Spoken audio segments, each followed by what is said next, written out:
Hi everyone, William here. Welcome to the woods. We'll be doing a hike today, like every other day. However, the topic of today will be how to set boundaries with time and how this is the greatest form of self-love that you can offer yourself. Oh, that's Carolina Wren. Tweety bird, Tweety bird. Carolina Wren.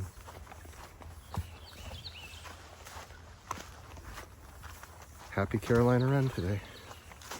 It's very mild this morning, however, we do have a forecast for snow coming this afternoon, and so it's going to require a significant shift in temperature,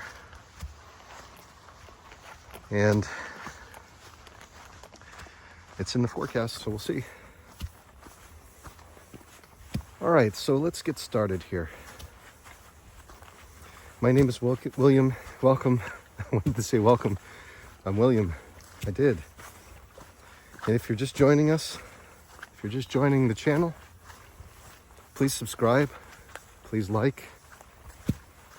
It helps a lot with growing. And that's really it. It just looks good, feels good to see growth rather than a diminishing. And we seem to be now moving in to this state of being. Growth, as it were.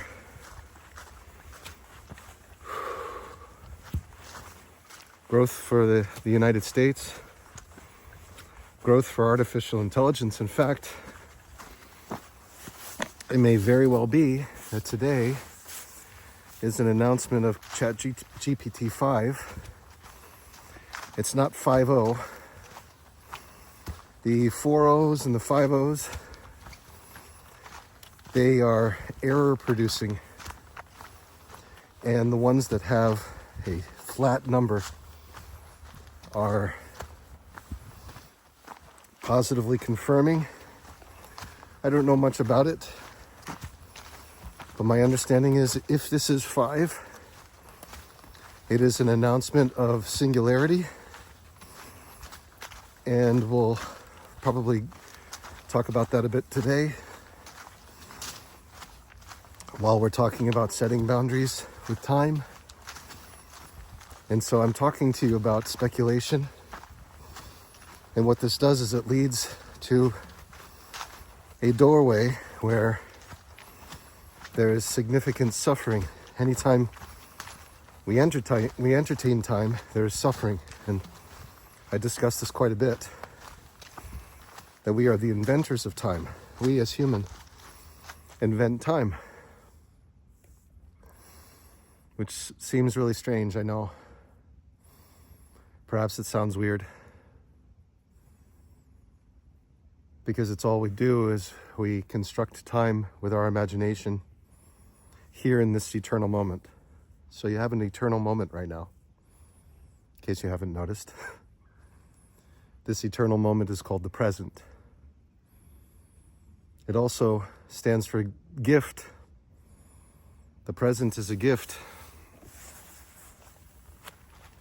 And so we use this gift for everything. We use this present moment to activate and access the imagination, and the imagination delivers us the present. We can decide to be present here. You can decide to be present with me. You can decide to be present at some other place, in some other perceived time, in some other perceived form, without any restrictions or limitations. However, you must use the present moment in order to access this. And the present moment can only be delivered to you through the imagination, so they work hand in hand. And this is where subatomic particles get reduced from a unified field. They collapse into existence. It's at this very fine horizon between the imagination and the present. They can't exist without each other. The present seems to be very limited. You look around and there's no time, there's no past, there's no future. There's just this what I refer to as a manifold expression. So there's a leaf over here that's dancing, and then more leaves start to dance, and I keep the camera still, and you can focus on this and you can see God's manifold expression. You can't experience it without the passage of time. However, you're not paying attention to time if you're paying attention to the leaves. So the imagination is laying this pavement down and you're driving it right now. And what you're doing, just unbeknownst to you, most likely, by just observing this, the slight movement, is you are paying attention to something other than time.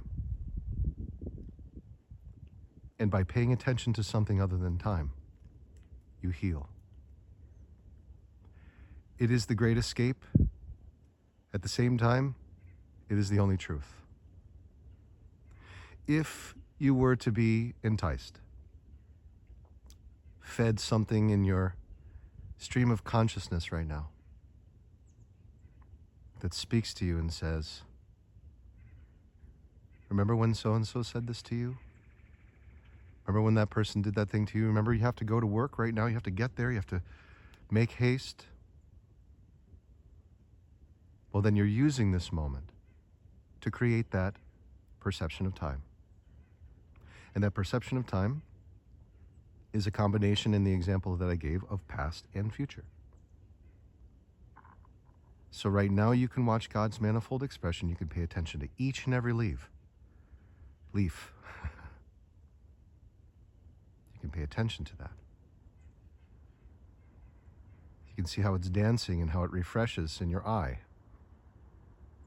You can see how it's waving to you. You could label it, you could define it. And the moment that you start to label and define what it is that you see, it once again opens up the gateways to time.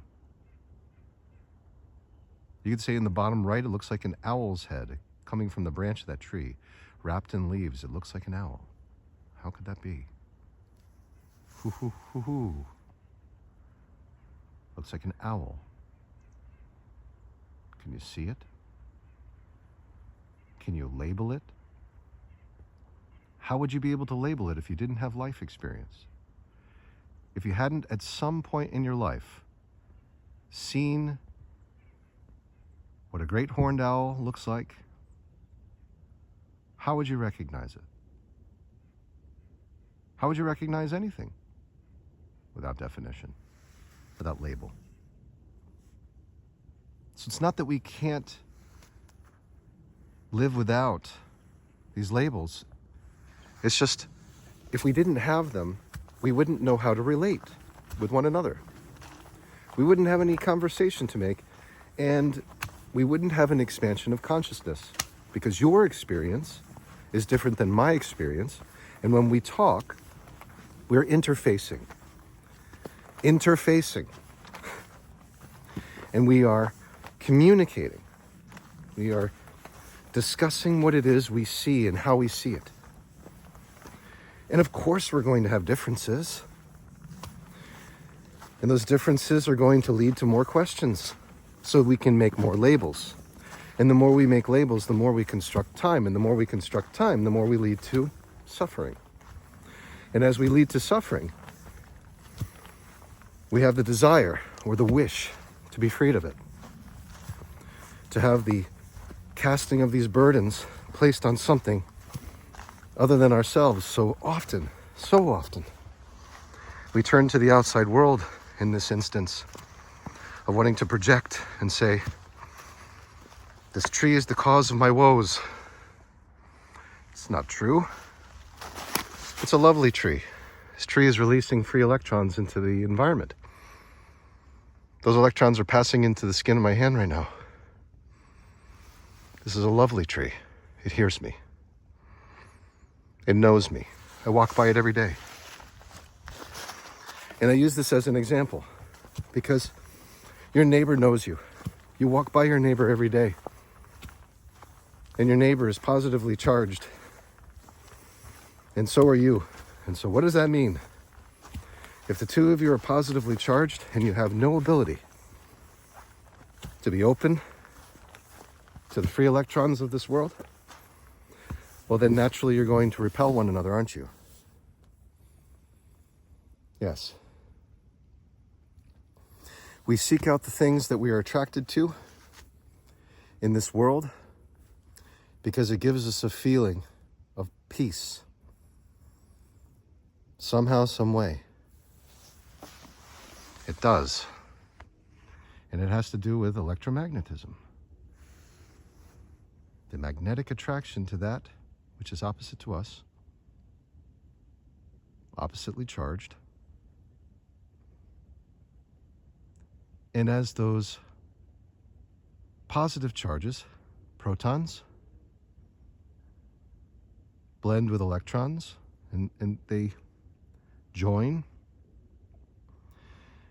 those things that would be considered free radicals in the environment, they drop out. They drop out of the fight. Your body processes them. Your body eliminates them. And so what we're trying to do today is understand how we can most efficiently relate with these charges so that they benefit us. And the way they benefit us is we become aware of them. That's it. I can't be aware of the electrons being released from this tree unless I'm present. If I am just walking around, of course, I may breathe in these free electrons and receive the benefits. I might pass by the energetic field of this elder tree and feel something, but I'm not aware of that. And so there's a difference between placing your awareness, your present moment, into that and just being completely unconscious to the fact. And this is why there are some who benefit more from sports than others. Example, you can fill a stadium on the Super Bowl.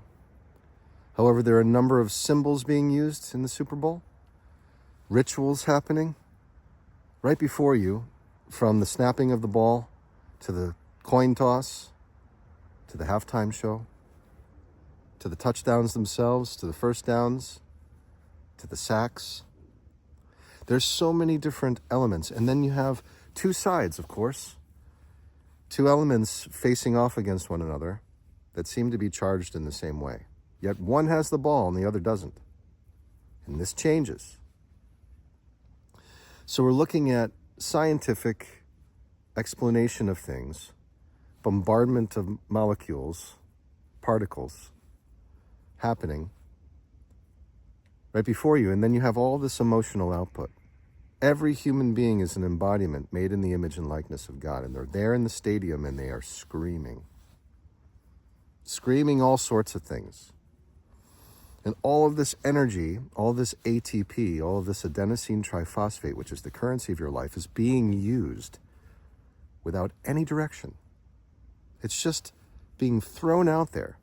It's not like the scream itself is going to change the game so much, unless there's coherence with that scream.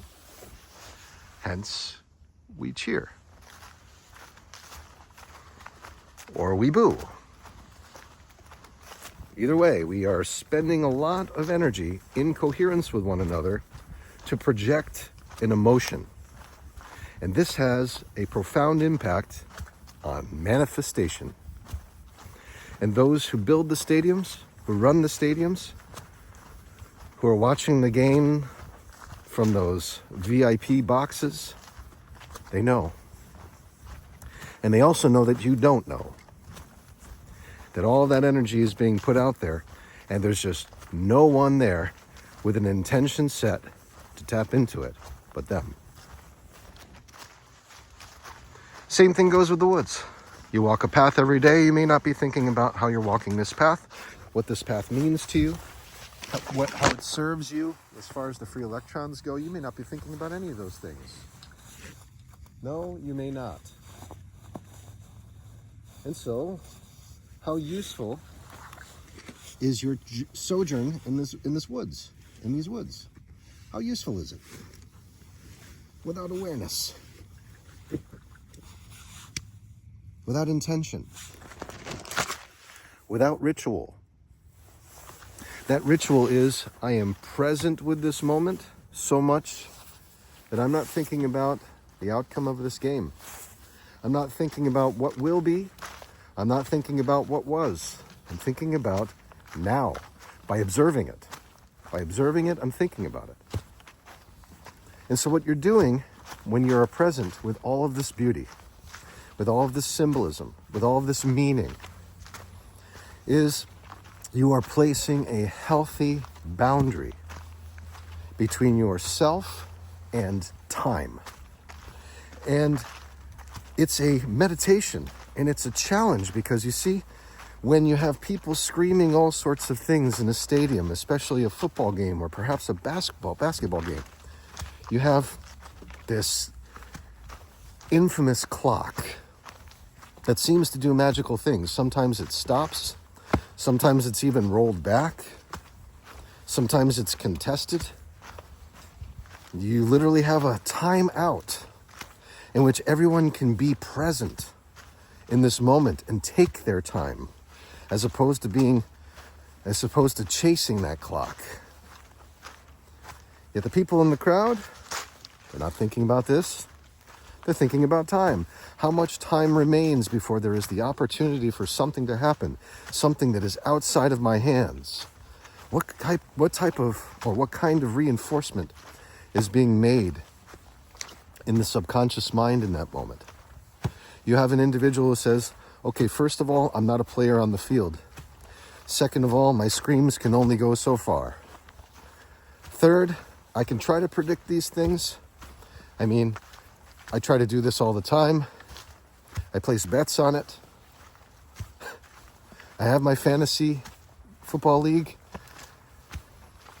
I have my picks, but I don't really know. It all comes down to external circumstances that are outside of my control, says the person. And the house always wins.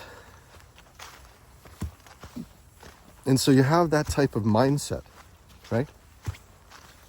As a fan, you go to the game, a big play happens, everyone's cheering, yeah. The other side, boo. It's these constant swaying shifts in emotion. Yet we're told that we have to be stable, No ups and downs. How many ups and downs do you feel in a given game? It's addicting because you don't know when the next one's going to come. You don't know when you're going to have relief. So that intermittent reinforcement is what it's called, which is it's random. You don't know when the next big up or big down is going to be. So it's super addicting. This is why the casino is so addicting, because every time you spin, you're not going to win, But you may win a lot. You get the hot hand fallacy.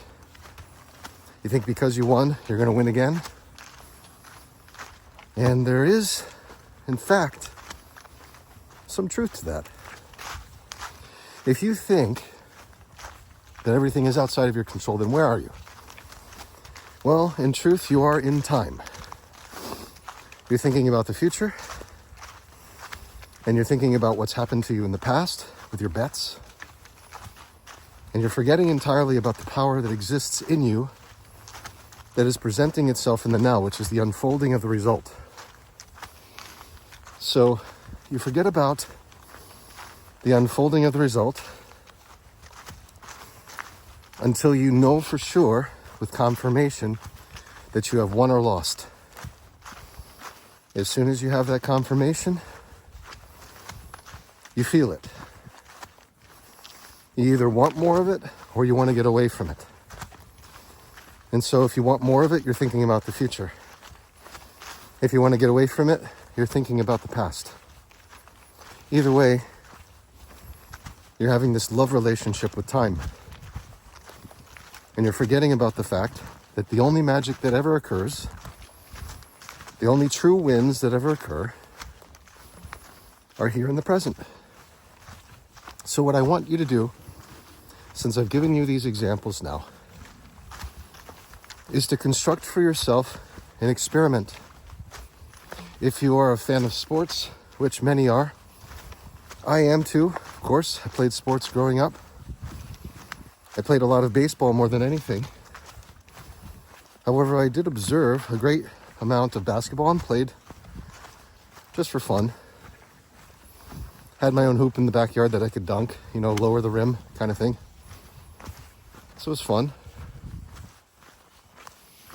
So here's the experiment. Next time you sit down to watch your favorite game, instead of thinking that these things are outside of your control, go in with an intention that your team wins. You don't have to think about how. You don't have to think about the reasons or why, trying to justify it with your picks because there's an injury on one side and a trade on the other. You're not thinking about those details, okay? Because that's labeling. That's trying to control the outcome. Like you can somehow take credit for the outcome. This is why people love fantasy football, baseball, basketball, whatever. Fantasy sports. Because you feel you have some control over the predictive element.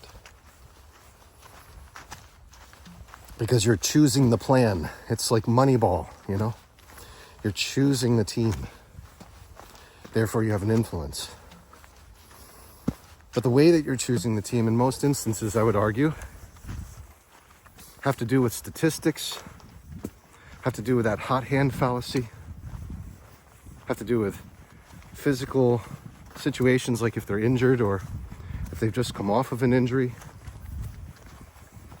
All those things that seem to be statistics-based, you're basing your opinion as to what will happen. And at no point in that prediction are you seeing from the end, in the now, your win. And so I implore you all who are big into sports, and perhaps even in betting, to put this to the test. Before you even begin, get yourself nice and still. Come into a place of peace where you're not moving around, where you're not scrolling and shifting a million times per second. And you just take some deep breaths through the nose and do what's called the birthday cake meditation. You imagine before you there's a birthday cake and it's your birthday. You can pretend, even if it's not. And if it is, congratulations and happy birthday. But you're looking at this cake in your mind's eye. You take a deep breath in through the nose and imagine blowing out this cake. Now you're watching the smoke from the candles, that vapor, float into the air, and now you come back. So now you've reset your nervous system. It's a nice little way to reset the system. And now that you've reset your nervous system, the next thing I want you to do is imagine your team winning. Imagine the victorious hugs, the pouring of the Gatorade on the coach's head, your favorite players saying, "I'm going to Disney World," seeing the championship rings on their fingers, however many you want to see. But you're imagining the victory at the end of the game. You're imagining that ninth inning, bottom of the ninth, home team, solo shot, home run when the game is tied, and now the game is over, and he's crossing the home plate and hugging his peers, his teammates, and hearing the cheer and the roar of the crowd. Go there. And so here's the best part about this. You may now have a bunch of momentum thinking that your team is a losing team. And of course, not every team can win. It's competition, and competition has its major flaws. However, in your mind, you have already experienced the feeling of the win. In your mind, in your imagination, in the nation of images that you have just made in this present moment, you have experienced your team's ultimate victory. And you are at peace with that. After your birthday cake candle blowout, you reset your nervous system, and now you're living, as Neville Goddard would call it, from the end, as your wishes are already fulfilled in your mind. And when I say the mind's eye, it's the literal eye of the imagination, the capital I, the imagination, and it's infinite. So no one can say to you, no, that's not realistic. Well, they can say it, but still, while they're saying that, you can put cotton in your ears, you can put your head in the sand, and you can dive into this place that you already know and feel is true in your mind. And no one can stop you. Someone could say to you, ha ha ha, the team lost at the end of the game. Even though you imagined the win, you experience a loss. Of course, there's momentum with every single one of these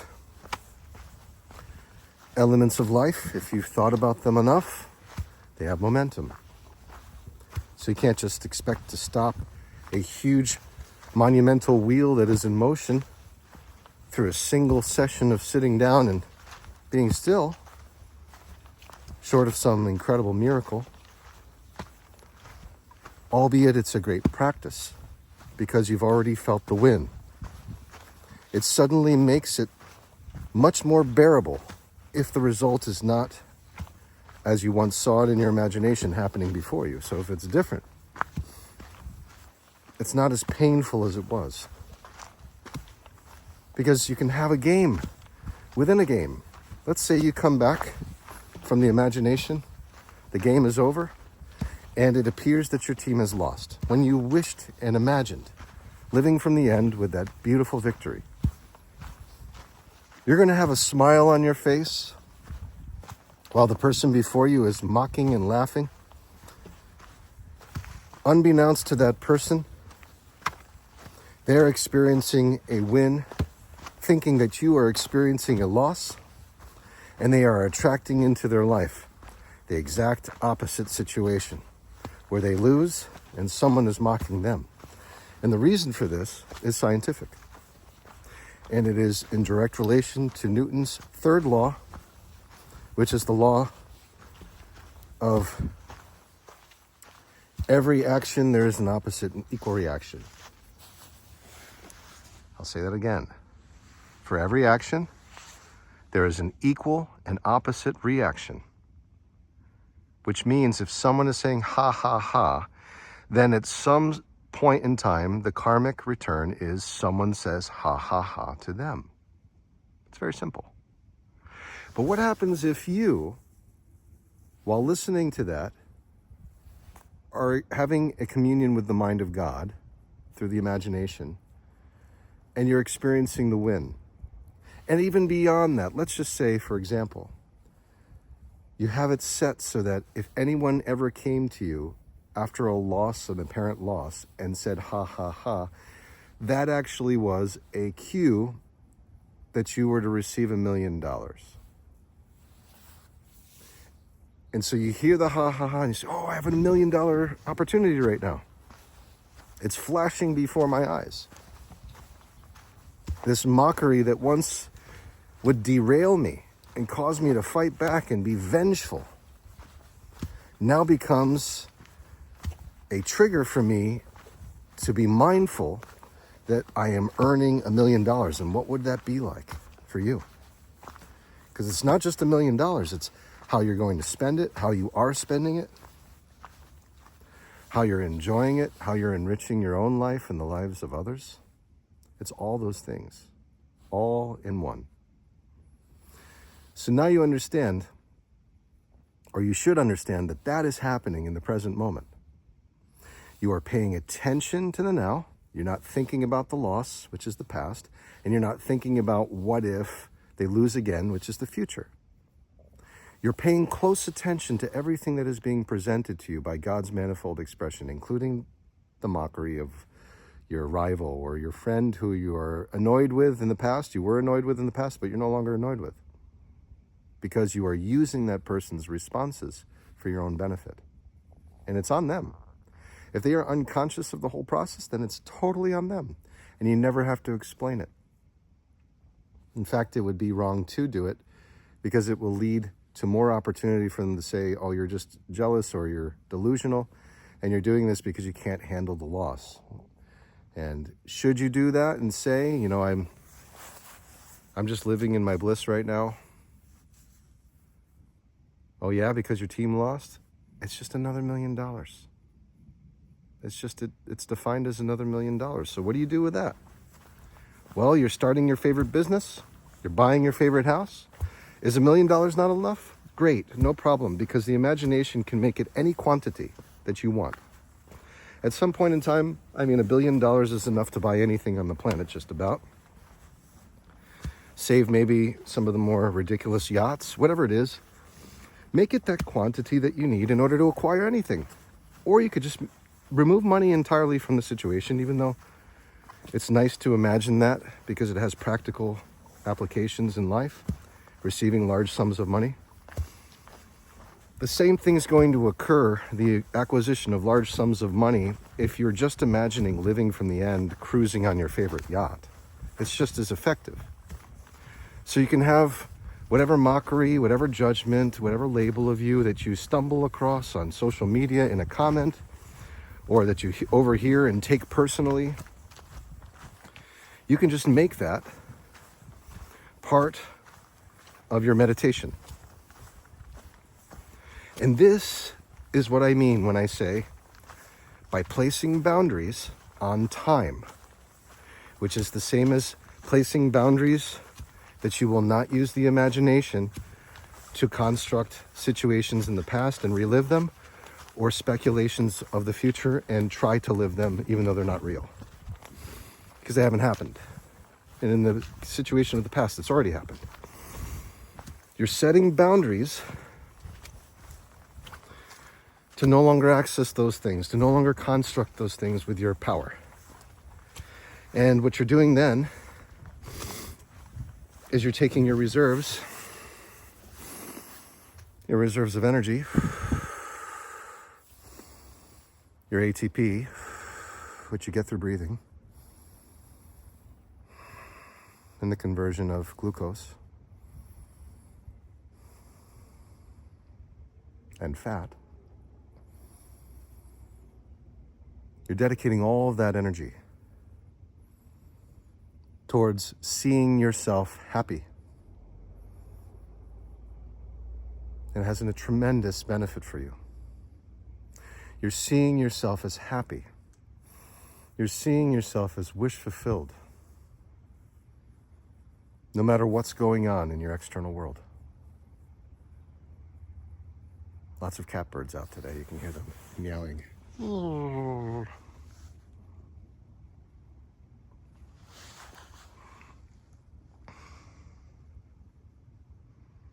So for those who are joining us now, you're fast forwarding, trying to figure out what this is. These are discourses. They're spiritual discourses. They could very easily be a college seminar. I would say it's a higher level college seminar. Thank God we're outside. And we're discussing how, by placing boundaries on time, understanding that we are the creators of time. Even in the present moment, we are co-creating this present moment. It is unfolding before us, and we are conscious of it. So just by being conscious of it, we are creating it, because we become what we think about. So, as much as this looks like it has been here, think about a video game. If the system's off, is the level rendered? And the answer is no. You turn on the system, it has to load up. It has to process data. And our storage capacity is a hard drive through DNA. That's our storage. So we are processing the data through DNA. Our system is the body. It has a number of control elements. We walk, some of us. We have mobility in some way. We have the breath, which seems to be fueling our energy consumption. So we consume energy, we take in more air because we need energy. It's a better way to explain it. And we have this haptic system. You know, this physical body, it's a haptic suit. We have 5 senses that are built into this haptic suit. And as we're going, because we've loaded up come morning, the system turns back on, consciousness is rendered, and now we're having a conscious experience through our system, the body. And this conscious experience, as I said, is sensory, it's haptic, it's auditory, it's visual, it's gustational. What's the one I missed? It's olfactory. Okay? It's great, it's beautiful, it's amazing. It's powered by God. It should be. It should be great. We're given these 5 senses to enjoy, to explore, to experiment, to make mistakes, to stumble, to fall, to pick ourselves back up.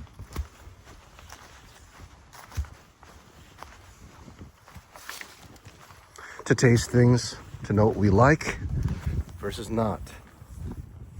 So you're in this body to determine for you, based on your life experiences, based on your genetics, based on your culture, based on the color of your skin, based on all of the superficial factors that are you, what it is you like versus what you don't like.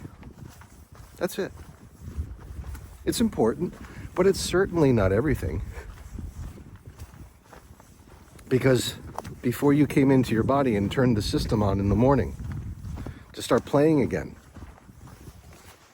that was a lot of poop.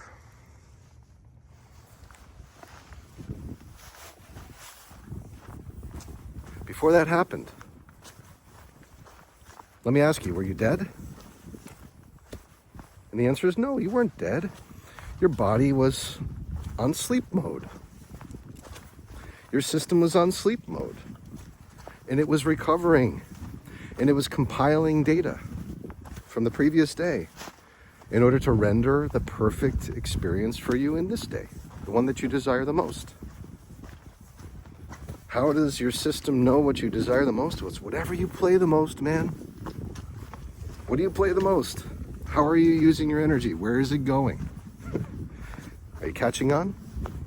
It's really easy.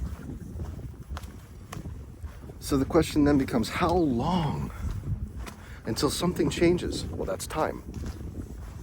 That's where your energy is going. We've narrowed it down.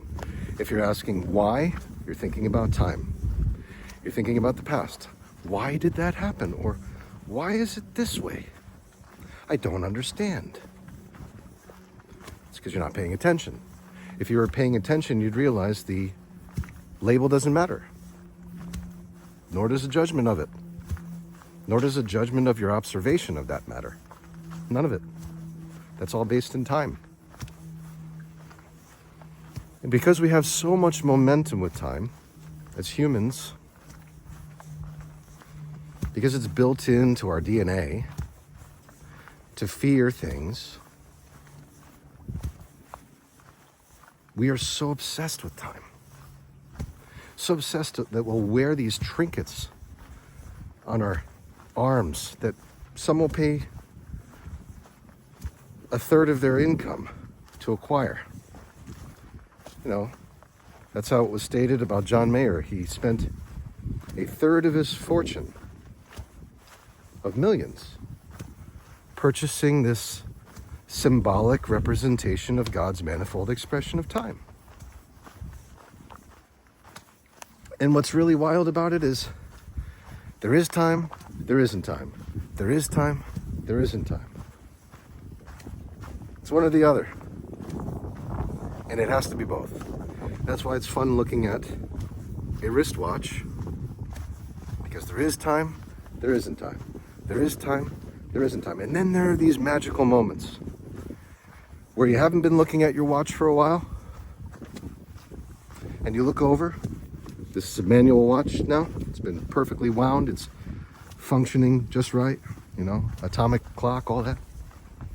You look over, because you haven't looked in a while, and that hand is not moving.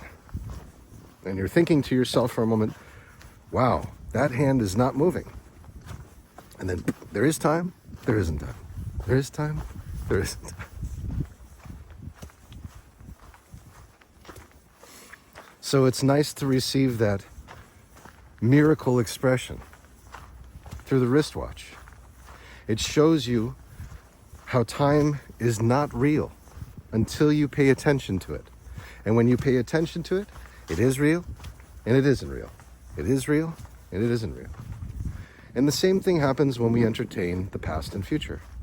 We believe it is real while we're there, experiencing time. And then when we come out of time into the present moment, it's as if it weren't. But it's addicting because it leads to all these endorphins being pumped into the body, mainly dopamine, which is an agonist. Adrenaline comes from the fear. Central nucleus of the amygdala helps with that. And so there is time, and then there isn't time. There is time, and then there isn't time. Which one's calming? And which one is fear-inducing? Ask yourself. There's no rush. How does that make you feel?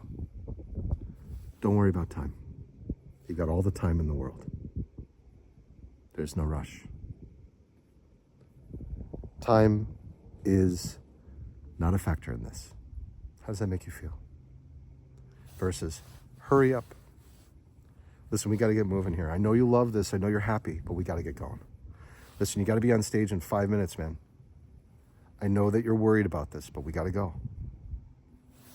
Got to get moving. We got a lot of people out there, and they're cheering for you. How does that make you feel? There is time. There isn't time.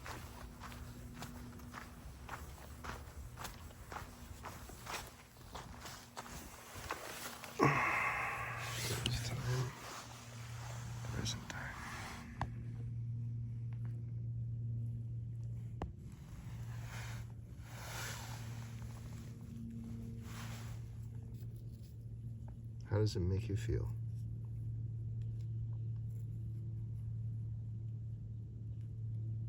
I can look at the clock ticking above me, or I can take a look at the corner of my finger, the flaking of skin. I can have a look at the stone, and I can try to label it. I can watch the sunlight passing through. So I can be critical of this, or I can just observe it for what it is. There is time. There isn't time. And it seems the closer we get to things, the closer we inspect things, the more apt we are to label. So the closer you get to someone, the more apt you are to label them. The more they let you into their heart, same thing. The more you magnify something and look at it in extreme detail, the more you want to say, I know what I see here. I know what this is. And I want to tell you.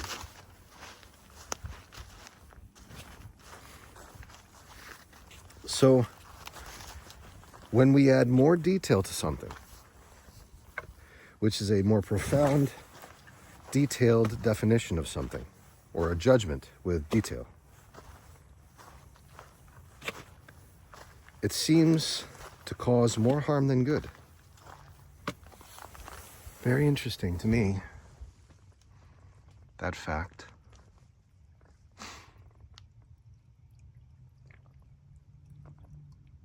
For example, you could look at a single cluster of leaves.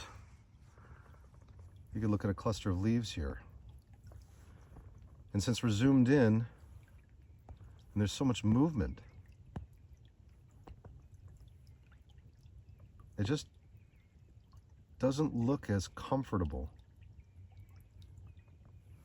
as this.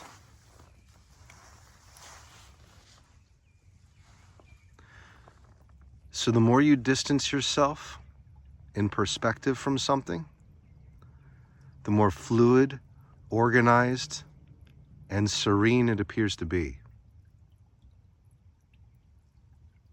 So you want to look at the big picture, not the small picture. The details are a doorway to time. And time leads to suffering. So a thought flashes by my mind just in this moment. I'm going to use this for an example.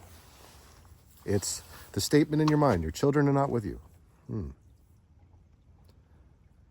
I could say, where's that coming from? What does that mean? Or I can just observe it. I could revise it and say every time that thought process comes by my mind, I have all my wishes. I dive in to the stream of my imagination and I live there. And that's typically what I do now. But in this particular case, I'm looking at a stream, I'm present, and a thought process that had been reinforced by me probably millions of times that I felt at one point in my life to be separate from my children, at a distance and powerless over that. You can imagine that built into a very strong narrative. And now there's just a barrier. Because that's not something I want. You see? It's not something I want. It's not something I've ever wanted. And now that I realize this, I can place a barrier up. And what the barrier is I refuse to entertain it. I'm not being stubborn. It's just not real to me. It has to do with time. My children are here. Don't you see them? They're here. They're right here with me. They're right here next to me. Don't you see them? Try not to look too closely. Because then you might start to judge and label. You might start to say, this person has no idea what they're talking about. You might even say, this person's lost their mind. And is it such a bad thing to lose your mind? I mean, if that train of thought was just like the one that I described to you, served me in no way, only brought pain and a reminder of something that isn't even real to me anymore because my head's in the sand and cotton's in my ears? Would losing that be such a bad thing? Once again, it's a judgment. Someone says you're losing your mind. What do you want to turn that into? Because I know to you, it doesn't feel good to be told that. I'm not oblivious to such things.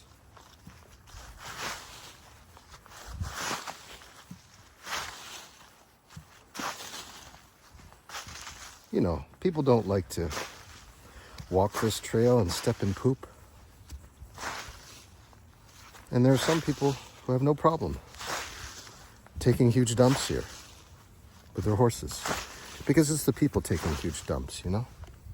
It's not the horse taking a huge dump. The horse is going to dump no matter what. In a way, it's a beast of burden. It does work. But the human that receives the luxury of that work, they care not about leaving shit on the trail. Well then, you see it. You don't want to step in it. You don't want others to step in it. Not everyone has the luxury of riding in these woods on a horse. Not to mention,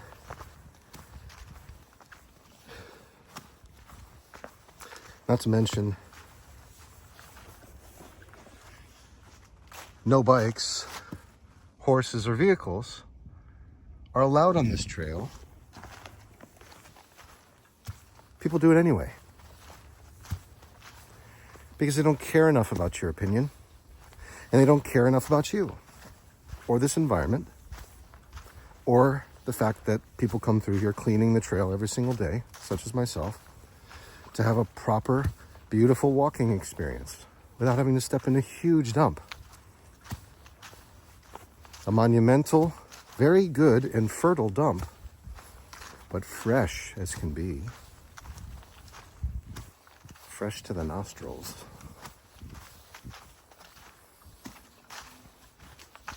So if someone says to you, or about someone else, they've lost their mind, you can think to yourself, is it really that bad? Because if I lose my mind, then I certainly won't care much about time. Right? How many people who've lost their minds really care about time? They're not thinking about time. They're not thinking about anything. Well, maybe they are, but they're certainly not here. They're 100% embedded in their imagination. Is that such a bad thing? And so the answer is, it's not a bad thing. However, it doesn't function in this world. So the imagination is beautiful, and it's great to use it as much as you can with awareness. And then there's also a benefit to having awareness that you are alive and having exchanges with people in this world, otherwise known as reality or the waking life. So yes, there is something to be said about that too. And so that part all depends on how do you wish to be perceived, seen, thought of, understanding you really have no control over that until you see yourself the way that you want to be. However, if you're not regularly exercising your imagination to see yourself how you wish to be, then you can just expect it to be a coin toss every day. It could be a judgment, it could be a compliment, whatever it is. If you have no care to see yourself through the imagination in the way that you want, well, then it's on you to accept when things happen randomly. That's it. House wins.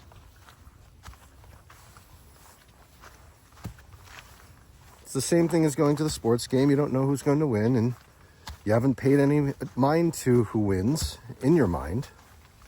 You haven't spent any of your currency on that, so it becomes a coin toss, literally. 50-50. It either happens or it doesn't. That's your 50-50 coin toss. It either happens or it doesn't. You either are or you're not. They either are or they're not. They either have it or they don't.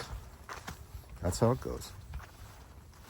The only way you can guarantee certainty in any of these things is by using your currency of life, your ATP, to step in through the narrow gates into the imagination, your infinite source of creation, Christ, which is your highest good.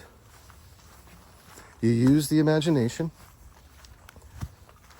to imagine the certainty of a win.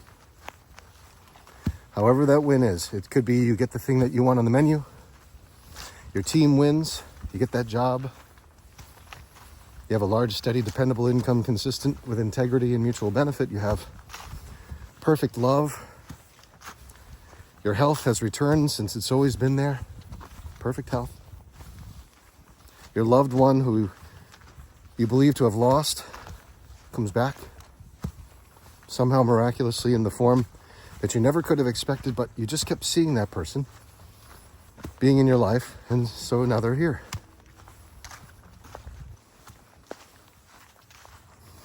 So once again, you're not thinking about the how or the why, the process or the plan. All you're doing is seeing it from the end. That's your job. So here's life in a nutshell, how to play it right. Use your imagination to spark a feeling of love in you and unity with others. And once you're done and you feel good and satisfied with that meal, turn to the present moment and observe God's manifold expression in your aliveness. Whatever it is, focus on something. It doesn't matter. It could be anything. It could be anything at all. But focus on it.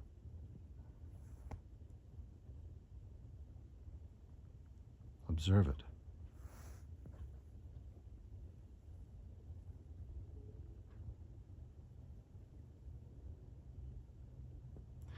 And in your observation of this thing and its movement, time no longer applies.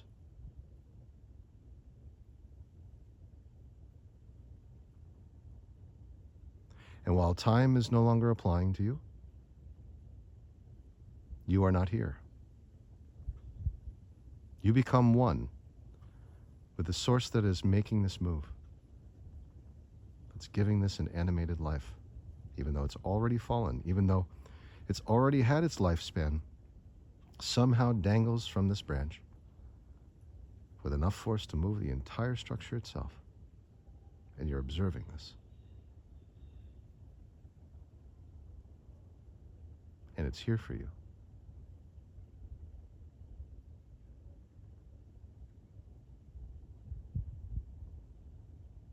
It's always been here, waiting for you to observe. This is the American Beauty moment. Perhaps not as miraculous in your mind as, say, a dancing plastic bag.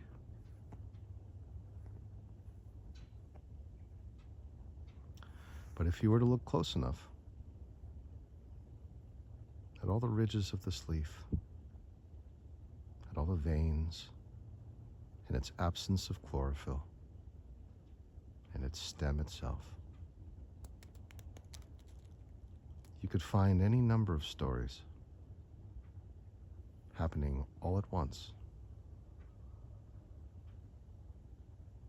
And this is all around you, all about you, all the time.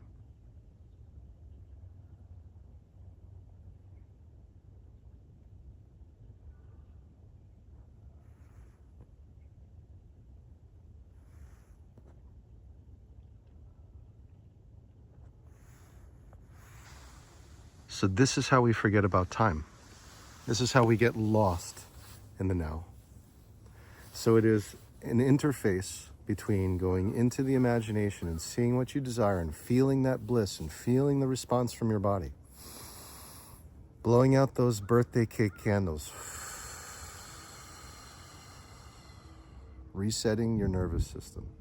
Activating the parasympathetic nervous system.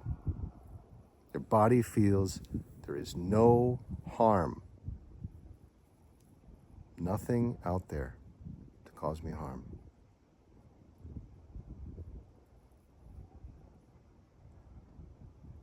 Then you go back into the imagination. The moment starts to feel a little uncomfortable because you're thinking about something in the past or the future, some narrative, some label. You now have two choices. I can either, while this stream of thought is presenting itself and happening, I can pay attention to something in the now and watch it unfold without label or judgment, just to frame it and watch it. And I can breathe and imagine closing my eyes for a moment, blowing out those candles on my birthday cake. Opening my eyes, breathing in through the nose, out through the nose, and back to observing God's manifold expression. All the details within. In both instances, you as an identity are absent. Without labeling, without judging, and without the creation of time, your identity vanishes. You don't see it, you don't think of it, you're not aware of it when it happens, but it does vanish. And with it vanishes time. And with the vanishing of time is the vanishing of fear, anxiety, pain, and otherwise a remembrance that is unsettling and undesirable. And the calm that comes to the body, which you're seeing through me right now, my identity as it were, is unbelievably profound and nearly impossible for me to describe. However, it is a form of peace that I once felt a long time ago when I was in the womb. I felt it again when my mother was skimming my back with her nails while reading the daily newspaper. I was right beside her. I experienced it the first time I saw the woman of my dreams and fell in love. First time I had a birth wine from Burgundy, or my first Wagyu steak. First time I played the Nintendo Entertainment System and realized I had an arcade machine at home now. First time I popped in this circular Laserdisc CD and saw my favorite movie, Indiana Jones and the Last Crusade, playing out before my eyes in high definition. First time I stepped up on a little stool and played my first game of Pac-Man in the arcade itself. That chiming sound when a quarter went in, that I had credits and I was ready to play, and all I had to do was press start. That's all it took. These joyful moments of life are just scratching the surface of the ones I have registered.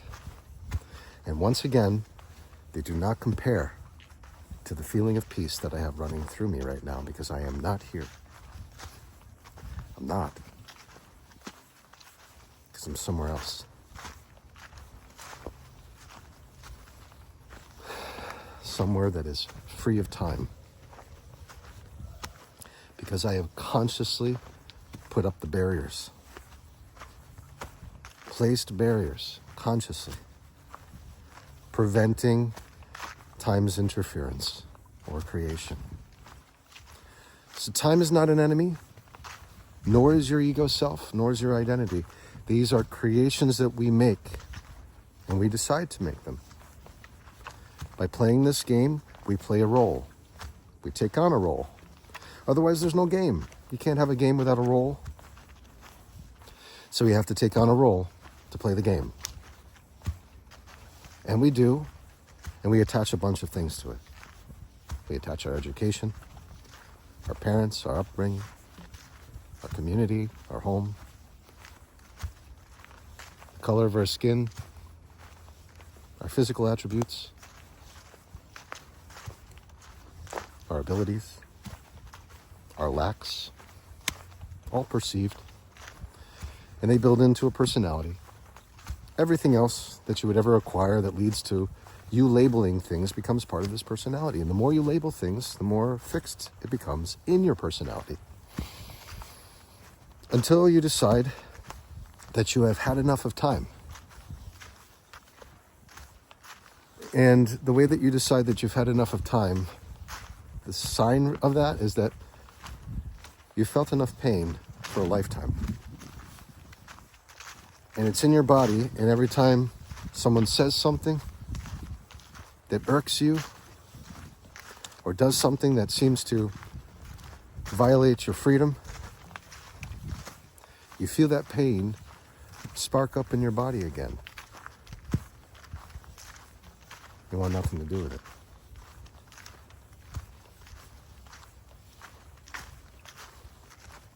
Most of us in that instance, in that moment, we turn to a higher power. We say something to what we believe to be is a higher power outside of us. Please show me a sign and present to me my salvation. So if you're in the desert, it's water. If you're in the ocean, it's land. If you're in space, it's air. If you're in peril, it's safety. If you're in a free fall, it's to fly. If you're lonely, it's love.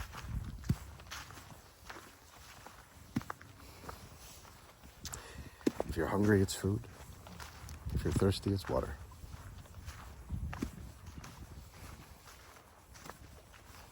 If you're stuck, it's mobility. If you're hated, it's to be loved. All of these things serve as your form of salvation. For each and every one of us, that item on the menu is different. And it changes moment by moment, day by day.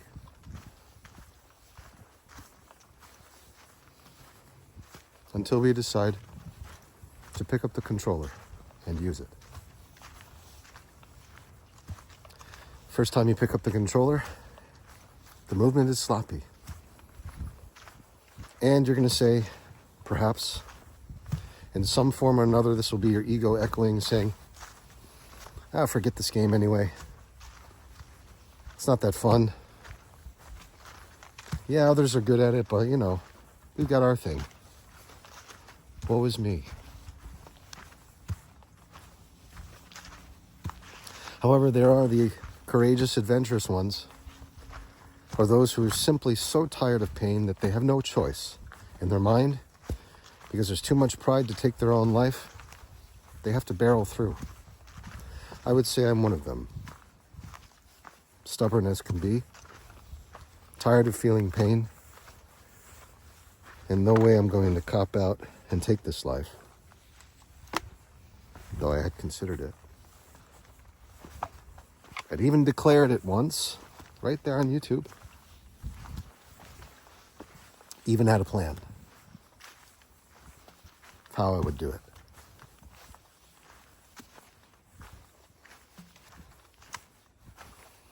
And all the while I was doing that, in truth I was screaming, someone please save me.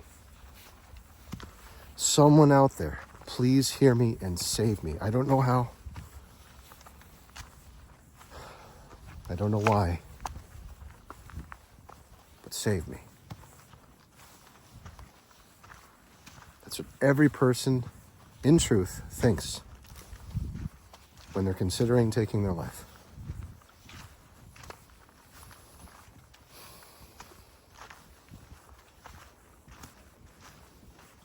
And so what we do is we look outside of ourselves first. Now the camera's going down. There's a pedestrian coming.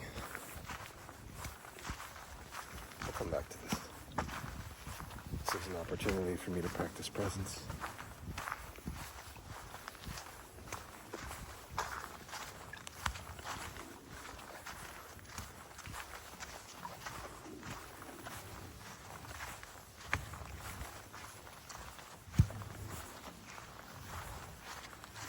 Good morning. Oh, it's perfect. Enjoy. Yeah, you too. Thanks, sir.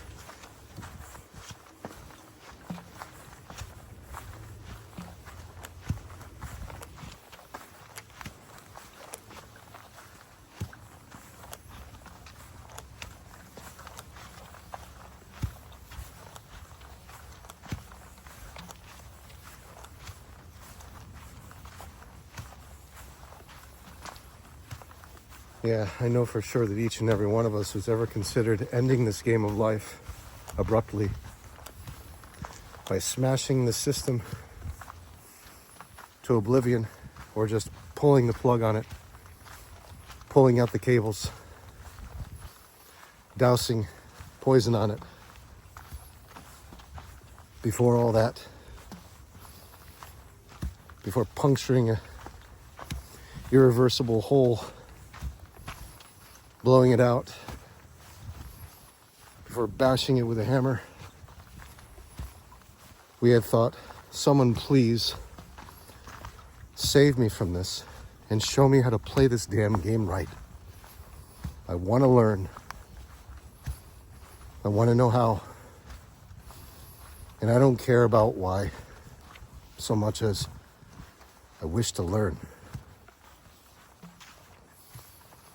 And that's what I did. And God said, well, the answer is within you, as is my voice, lest you be so distracted to not be paying attention.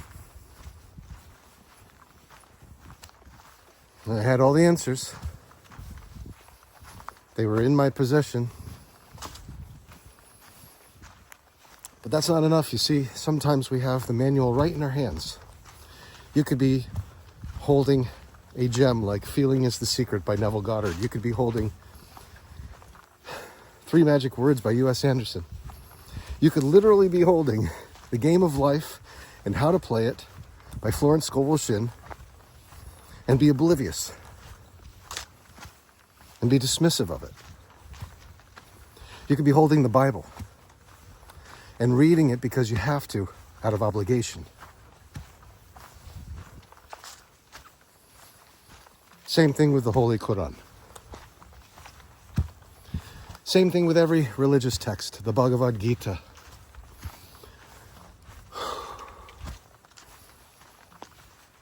And you'd be thinking, I have to do this. I have to do this. Someone tells me that the secret is here. Someone tells me to be faithful. That here are all the answers. All I must do is believe. And I'll tell you, hearing all that doesn't put food in my belly. Doesn't put money in my bank or a roof over my head. And these are the things that I'm asking for. That I've been asking for. Says the individual in dismay.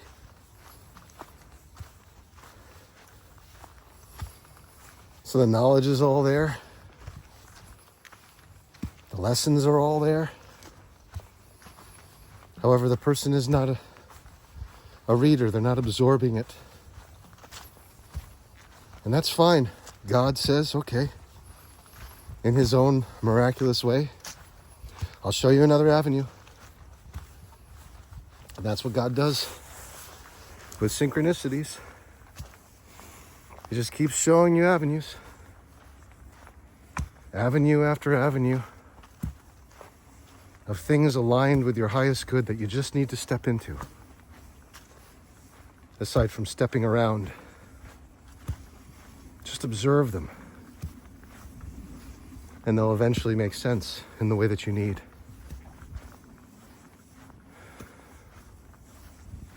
But they're always here, waiting for you. It's firmly planted in the ground, right? A sign. You think something's going to move and it's firmly planted there.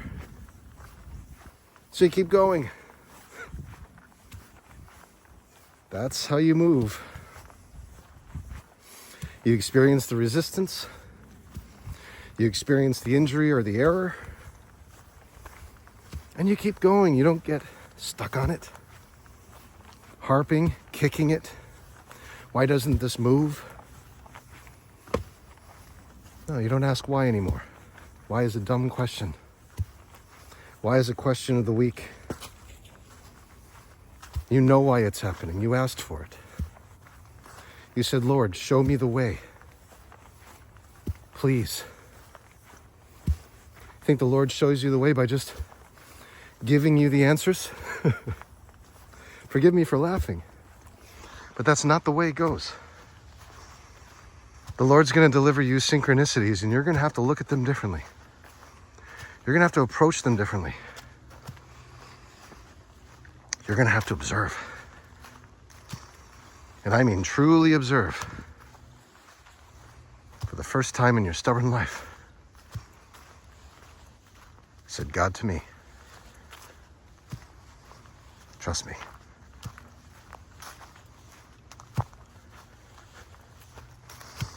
I'm probably the most stubborn man out there when it comes to change,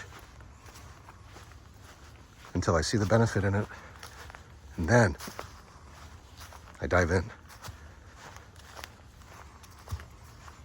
So what I'm talking about,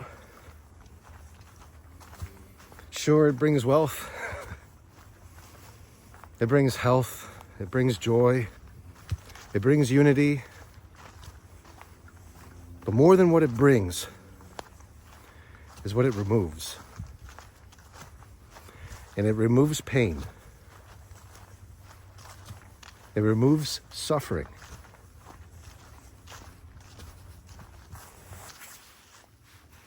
And it replaces it with the signs that you need to receive. If the branch doesn't snap, you leave it alone. If it does, you break it. On you go. You don't have to break out the machete, sharpen it, and make it a ritual that you're going to win. It's on the path for a reason. Respond in the way that gives you pleasure, and that if it breaks easily, it's a sign. If it doesn't, it's also a sign. So every branch you come across that's on the road that you can't move, that's fixed there, well, that's a moment where you receive some form of wish fulfillment. Now you are revising your game. Now you are playing.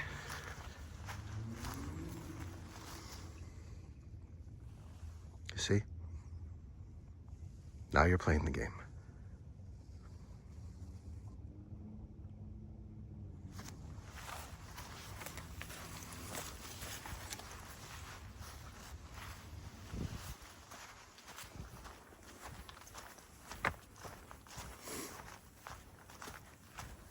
So, in summary, folks, beautiful people, beautiful embodiments of God, each and every one of you, no exception.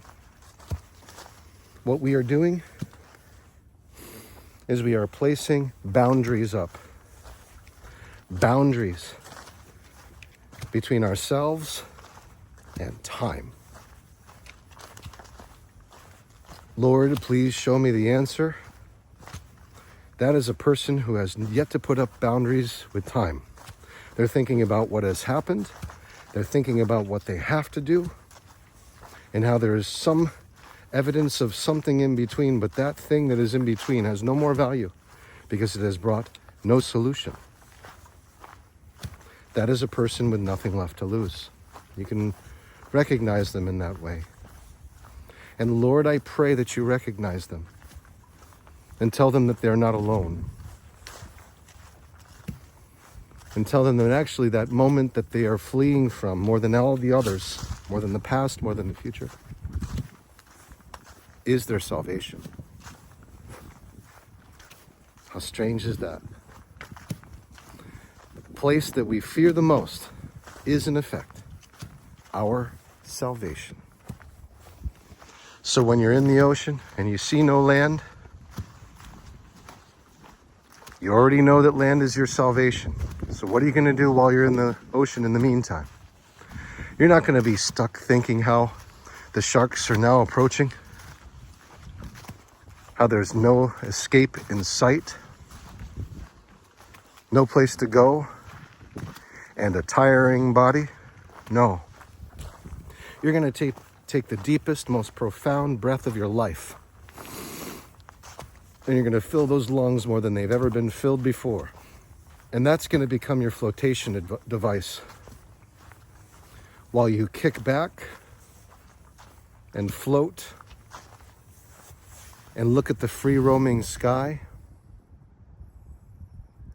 and dream. Dream of the wish-fulfilled, once forgotten shores and you washing upon them. And the feeling that you get being lifted by a hand that knows you better than you do. Offered fresh water, food, fresh fruits, and shelter. And that feeling of weightlessness goes away with the contact of the ground. That's what you do with your last moments. Because your last moments are no different than this moment. They're all the present. Whether they're your last moment or one of many to come does not matter in the mind of God, nor should it matter to you. For your consciousness continues. It doesn't end. Has there ever been a dream that you haven't woken up from? Has there ever been a day that you haven't fallen asleep from? Within that should come the answers. It should be quite clear to you that your consciousness at no point takes a break. It is constantly with you. That doesn't mean that your body doesn't take a break. That doesn't mean that it comes and goes without any detriment or deterioration. It means you don't have to worry about your errors. You don't have to worry about your situational factors. You don't have to worry about anything. Knowing that consciousness continues. Is the situation uncomfortable? Be with it. But don't be with it so much that it becomes your end-all be-all of existence, your only reality. Have it be a cue to go to the place that would be your ultimate joy, where it to be real in the now. But before you do that, blow out your birthday candles.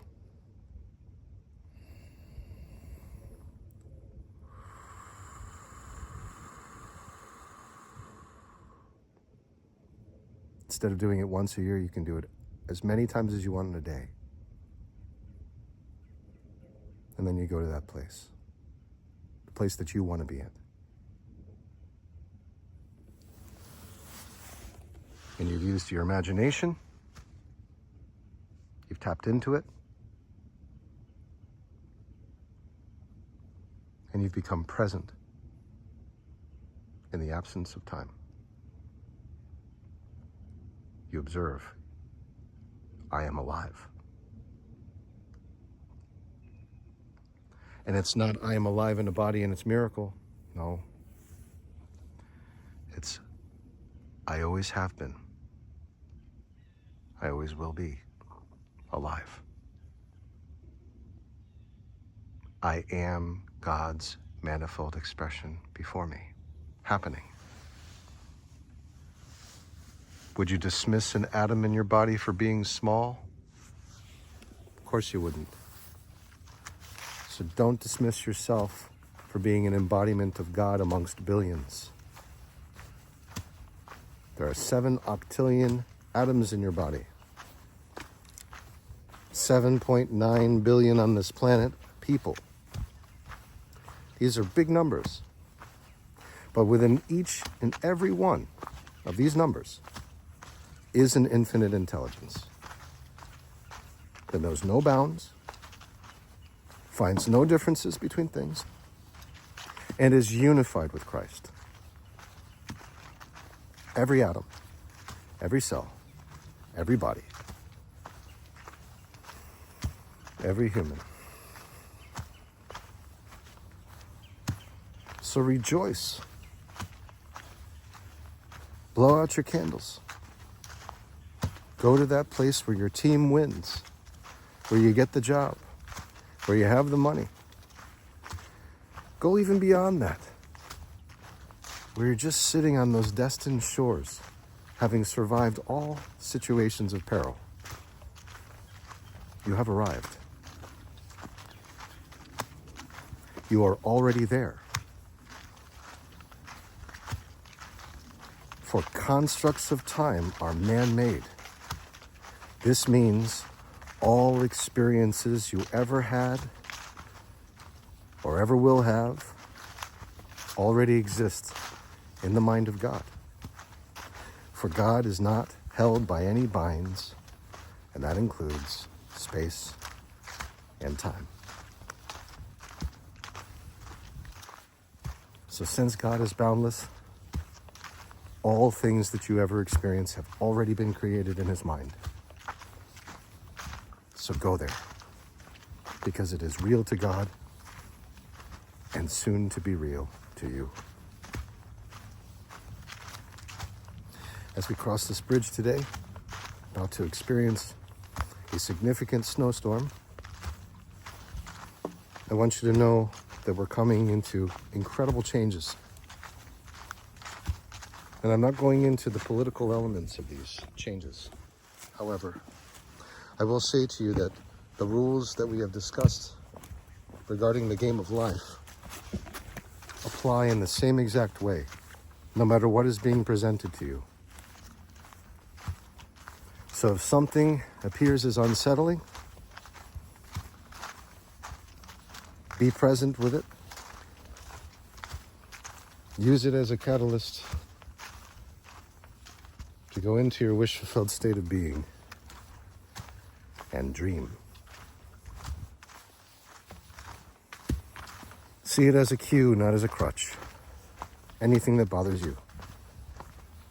And anyone who's going into a game thinking you're a victim of it, you have no control over it, I implore you, as I did before, to live from the end, using Christ's imagination, your infinite power that's given to you for being human.